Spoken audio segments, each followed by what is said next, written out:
ঢাকা আরিচা মহাসড়কের ফুলবাড়িয়া বাসস্ট্যান্ড থেকে জাহাঙ্গীরনগর বিশ্ববিদ্যালয়ের প্রান্তিক গেট। মহাসড়কের ৫ কিলোমিটার এই অংশে পুলিশ টাউন, ব্যাংক টাউন, গ্যান্ডা, শিমুলতলা, রেডিও কলোনি ও C&B নামক স্থানে দিনে দুপুরে চলছে ডাকাতি ও ছিনতাই। বাসে থাকা যাত্রীদের দেশীয় ধারালো অস্ত্রের মুখে জিম্মি করে স্বর্ণালংকার, নগদ অর্থ, মোবাইল ও মূল্যবান সামগ্রী লুট করে নিচ্ছে ডাকাতরা। সম্প্রতি এমন কয়েকটি ঘটনায় ডাকাতদের বাধা দিতে গিয়ে ছুরিকাঘাতে আহত হয়েছেন অনেক যাত্রী। গেল ২ মাসে সব মিলিয়ে গণপরিবহনে ৭টি ডাকাতি ও ছিনতাইয়ের ঘটনা ঘটেছে।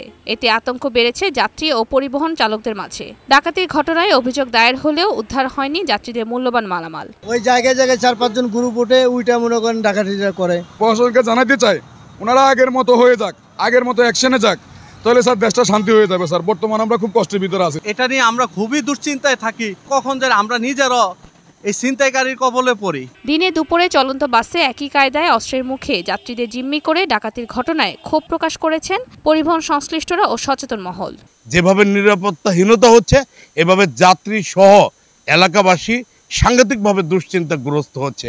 যদি এটা এখনই নিয়ন্ত্রণ করা না হয় তাহলে দেখা যাবে যে পরবর্তীতে এই ধরনের দুর্ঘটনা আরো বেশি বৃদ্ধি পাবে। তবে দ্রুত সময়ের মধ্যে ডাকাত চক্রকে আইনের আওতায় আনার আশ্বাস দিয়েছে পুলিশ।